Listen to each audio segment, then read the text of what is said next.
You probably know about anticipatory grief, unbidden, hidden, and immediate. It comes with the diagnosis that your loved one has Alzheimer's. Depending on when the diagnosis was delivered, it can be several years or more before your loved one dies. I've come to believe that something in addition to anticipatory grief can also happen along the way, especially in those devastating late years. I call it anticipatory healing. And that's what this episode, number 21, is all about. You're listening to My Spouse Has Dementia, a podcast that uses personal stories, occasional interviews, and simple rituals to support dementia caregiving spouses. My goal is to help us survive, because about 40% of us die first. I'm Zita Christian, writer, life cycle celebrant, widow. My husband had Alzheimer's. Anticipatory grief disappeared the day my husband died. That was 2 years ago today. That's also when traditional grief appeared. I've come to see that grief in 3 stages.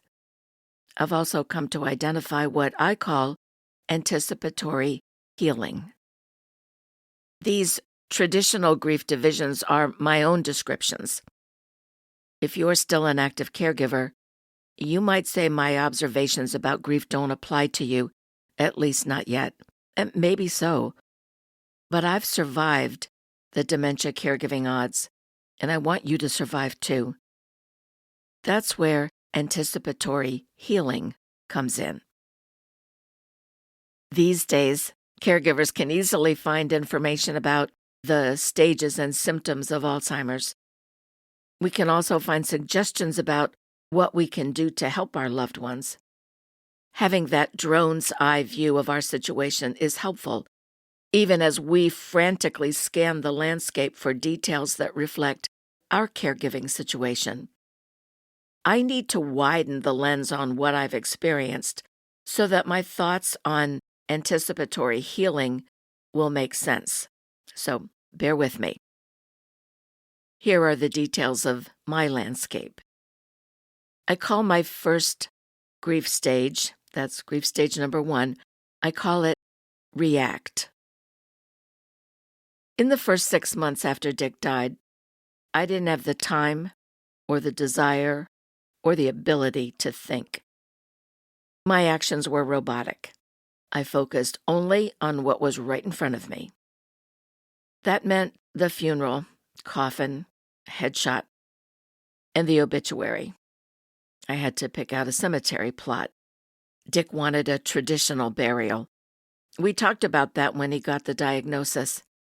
He said, "Promise you won't burn me."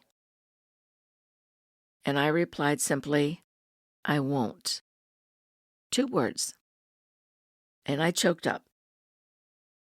In my promise to him was his assumption and mine that I would survive him, that someday I would be making that decision. The cemetery isn't far from our home.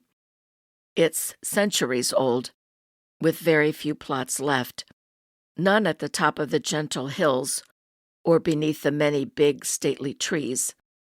So I chose a plot based on its number. It sits right next to the cemetery road. I had some misgivings about that until the cemetery manager pointed out that I could visit Dick's grave in the dead of winter and not have to get out of the car. This is New England. We get a lot of snow, and that proved to be an excellent idea. Buried into my choice of plot was my assumption that I would survive to visit Dick's grave in winters to come. I purchased the headstone 2 weeks after Dick died. It was his birthday. It somehow just felt right. I had my name engraved on the stone too.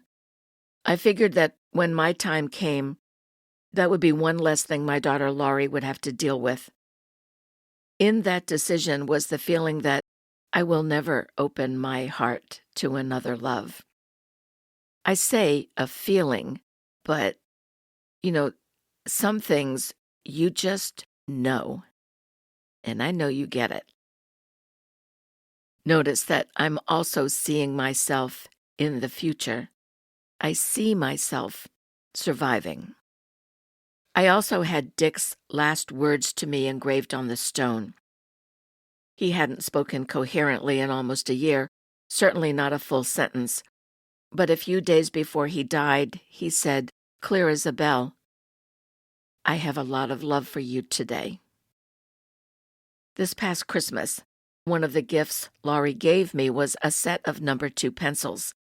As she handed me the package, she said, it's just a little something, Mom. She'd had the pencils printed with Dick's last words. Far more than a little something. I used those pencils sparingly. I want them to last a long time. And for sure, there were more zombie-like tasks in those first 6 months. I had to notify Social Security, the bank, the utilities, our health insurance company, the pharmacy, Dick's doctors, the credit card company. There were personal tasks, too.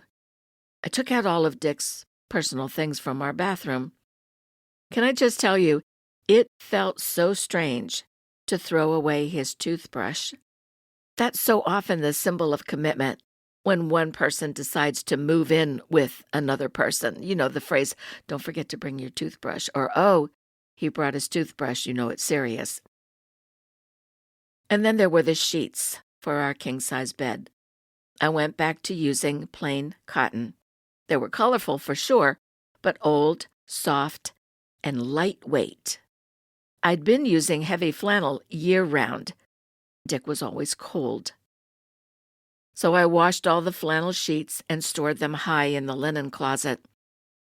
It occurred to me that I might feel sad when the weather turned cold enough to use them again. I imagined unfolding the sheets, releasing faint traces of the frankincense and myrrh laundry soap I use, and that prediction proved true. Simple things triggered tears. They still do. I remember looking for something in the food pantry and seeing oatmeal and Cheerios, Dick's favorites. I remember buying the heart-shaped Cheerios, thinking that maybe Dick would remember, who we were. And then there was a television streaming service. I turned it on and saw the familiar screen that asked, who's watching? The options were Nana, that's me, or Pepe. That's what our grandson called Dick. I see Pepe, and I remember how we loved to watch Yukon women's basketball. 3, maybe 4 years before Dick died, I found several Appalachian Trail hikers who were filming their trail experience and posting the videos on YouTube. Dick and I followed several hikers for months. He seemed to enjoy it, until one day he said abruptly and firmly, I don't want to see that. I turned off the television. In those first 6 months, I also had to find an estate planning attorney and get the probate process started. I'd been a legal secretary for 17 years, but not in the field of trusts and estates. And I wasn't at all familiar with probate. Even if I were, I lacked the mental energy. I was empty in a whole new way. Back then, my daughter called every day. She came to visit at least 1 or 2 weekends every month. While she was here, she would often fill her car with the bags of Dick's clothes that I had piled by the front door. I couldn't bring myself to actually get rid of his clothes. Before I packed everything, though, I washed all the pieces in my frankincense and myrrh laundry soap. I hoped that whoever wound up wearing those sweaters and sweatpants, shirts and socks and silky thermals, would somehow feel the love that Dick and I shared. Is that some kind of wishful thinking? Yeah, maybe.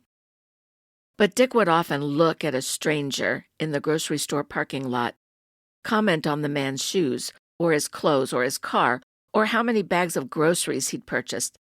And then Dick would make up a story about the man. What kind of childhood he had, what he did for a living, what plans he had for the evening. Would he sit down at a table with his family all around, or would he eat by himself in front of the television?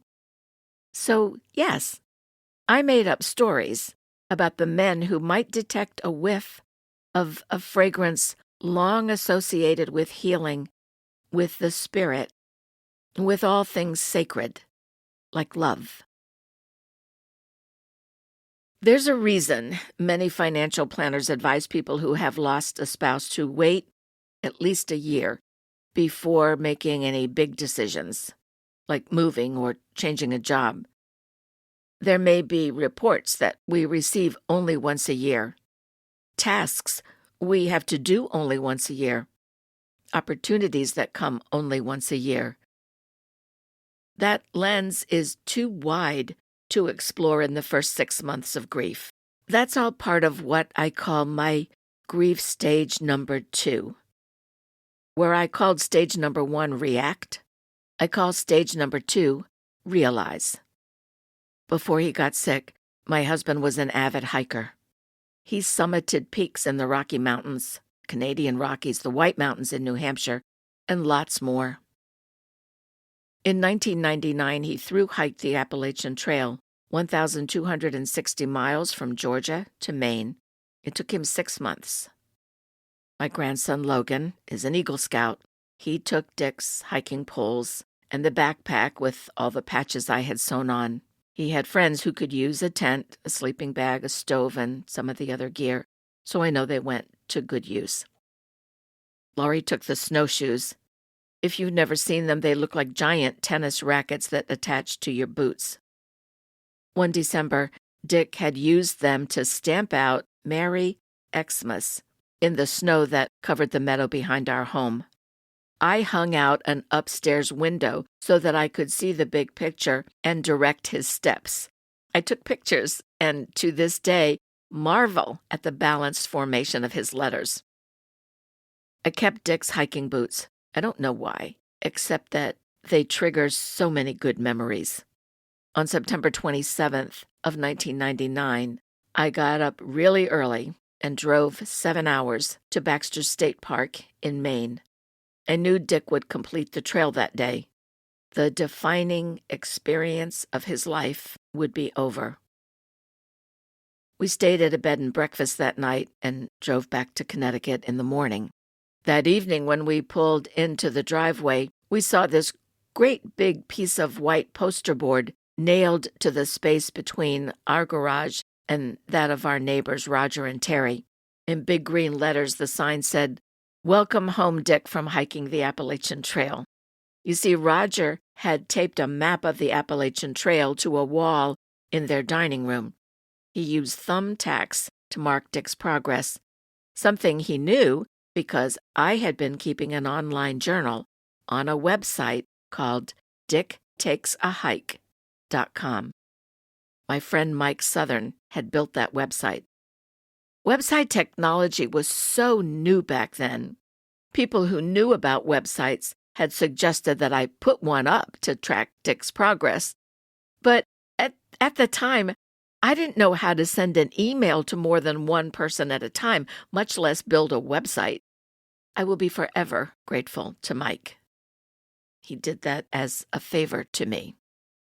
Roger had gotten some of the neighbors to sign the poster, and a week or so later, I had a welcoming home party for Dick. Those people added their signatures.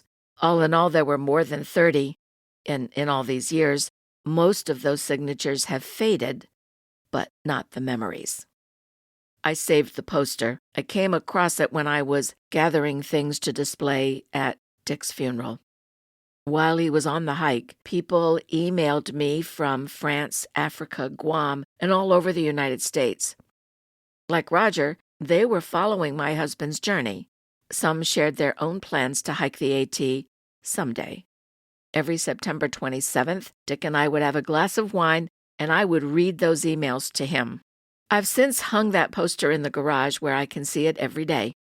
I realize on a level far deeper than ever before that my husband touched the lives of a lot of people. He inspired them to dream. Long before he went on his first big hike, Dick had another all-consuming hobby. He entered sweepstakes. Every year I gave him a new 3-ring binder, a big one. I filled it with plastic sheet protectors. He kept all of the congratulations letters that came with the prizes he won. When he died, he had filled more than 30 of those binders. He used to subscribe to a newsletter called Sweep Sheet. It listed dozens of sweepstakes, some national, some regional. In the online forum, the subscribers shared their sweepstakes that they had discovered, and they announced their wins. Every year on January 1st, Dick posted a poem he had written. It was called A Sweepstaker's Creed. I think of it as his ode to optimism. Over the years, he revised the creed several times to reflect the way technology had changed the hobby. I typed the poem for him, always updating to reflect the current year. Dick would stand next to me as I attached the poem to an email and sent it to Patty, the woman who ran Sweepsheet. Dick loved it when fellow sweepstakers would say something about the poem in the group forum. He would beam to read even a simple message of the annual tradition. We posted that poem for, I'm going to say at least 10 years. New Year's Day of 2017 was the last time. I called Patty later that year to explain that Dick had Alzheimer's, and we wouldn't be renewing his subscription to her newsletter. I asked her to let the other subscribers know so that they wouldn't look for the poem when January rolled around. Patty asked if she could post it. She said so many people looked forward to it, and I said, of course. So here's the poem. And I realize that you are probably not sweepstakers, but as you listen, I want you to notice how my husband anticipated winning. A Sweepstaker's Creed by Dick Christian. I am a sweepstaker, and this is my creed. To enter all sweepstakes for pleasure, not greed. To faithfully follow all of the rules, using paper, pen, and computer as my primary tools.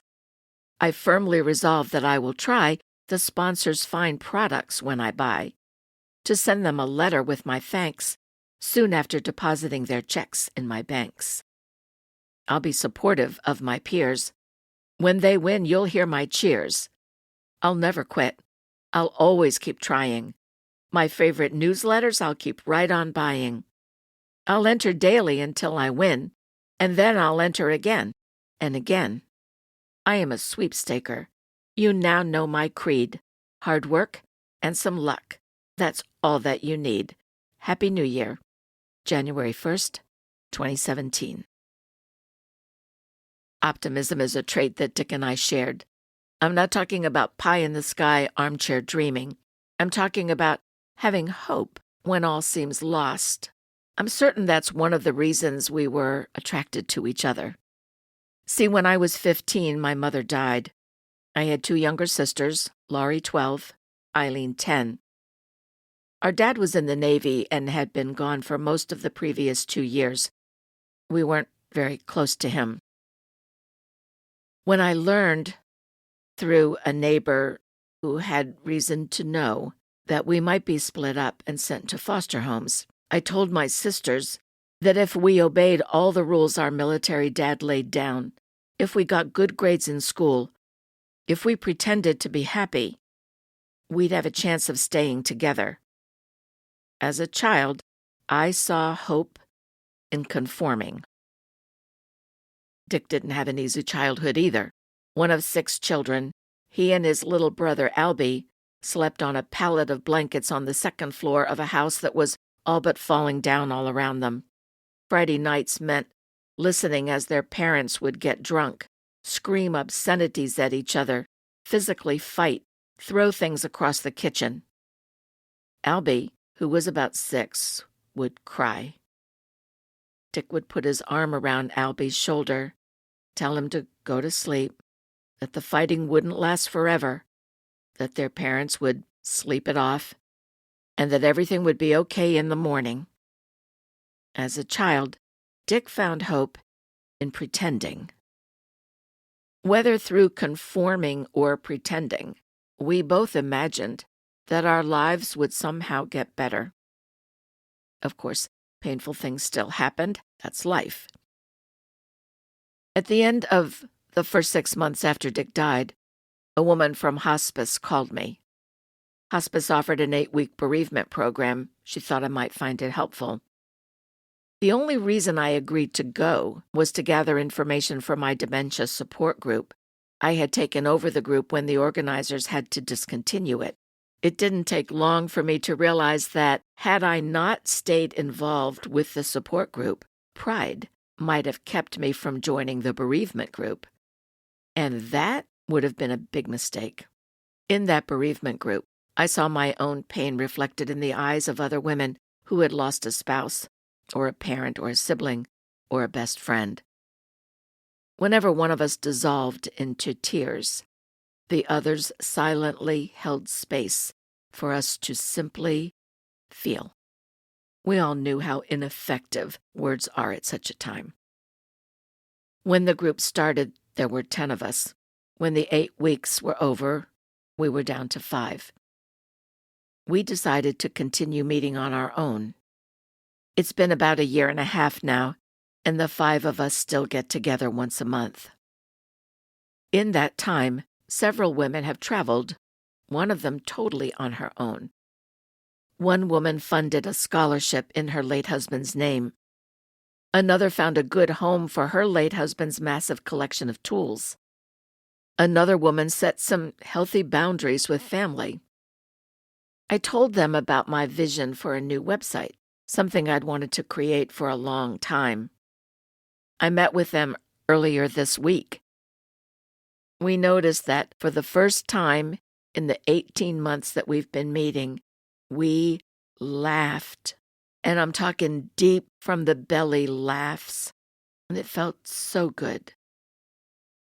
I continued to find hope in that community of women. In watching each other heal, we heal ourselves. The steps of healing are often so small, we don't see them as anything but evidence of change. Somewhere in these past 2 years, I realized that I'm not doing laundry every day. I'm not buying jumbo packs of paper towels.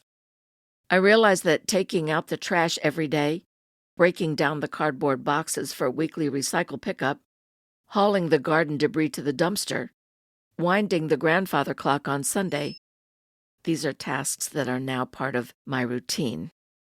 My routine. I also realize that when I wake up in the middle of the night, the comforting shape I see on Dick's side of the bed is coming from the 2 long pillows I put there every night. More than 40 years of life as I knew it is over. So now the final stage. Let me refresh. I call my grief stage number 1, react. I call my grief stage number 2, realize. Grief stage number 3 is what I call reflect, and that's where I am now. In all likelihood, you started grieving the day a neurologist diagnosed your loved one with Alzheimer's.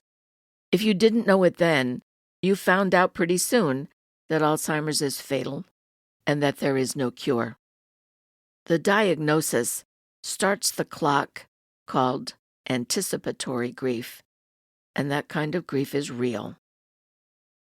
As I said in the beginning of this episode, I think there's another clock. I call it anticipatory healing. It's not handed to you. You have to build it. These 2 clocks don't run concurrently, at least not in the beginning. The healing clock might not even start running until you're deeply mired in the muck of caregiving. That's when you glimpse your future.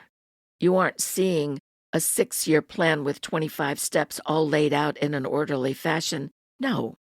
You might be in that point of the caregiving journey where you can't plan a day in advance, much less 6 years, the average life expectancy in the United States following an Alzheimer's diagnosis. How you'll get from now until then is a mystery. Plus, people are different. Your loved one might not live that long, or might live considerably longer. I remember standing in the living room, a roll of paper towels in one hand, a bottle of urine cleaner in the other. I was so frustrated. I muttered under my breath, "I won't miss this." In that moment, I acknowledged that my husband was dying, with a finality I had not fully accepted. The pang of that truth latched onto me the way the burrs of some plants will stick to your clothes when you walk by. Consider this. The day the neurologist diagnosed your loved one with Alzheimer's is probably the same day that neurologist defined you as the caregiver. You might not acknowledge that right away either, but in time, you do. You might live that caregiving role for 6 years, more or less. You learn about the symptoms and the stages of Alzheimer's. What about the symptoms and stages of caregiving?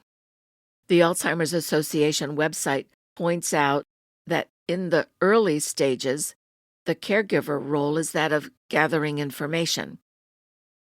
As symptoms progress, the caregiver role is that of providing support.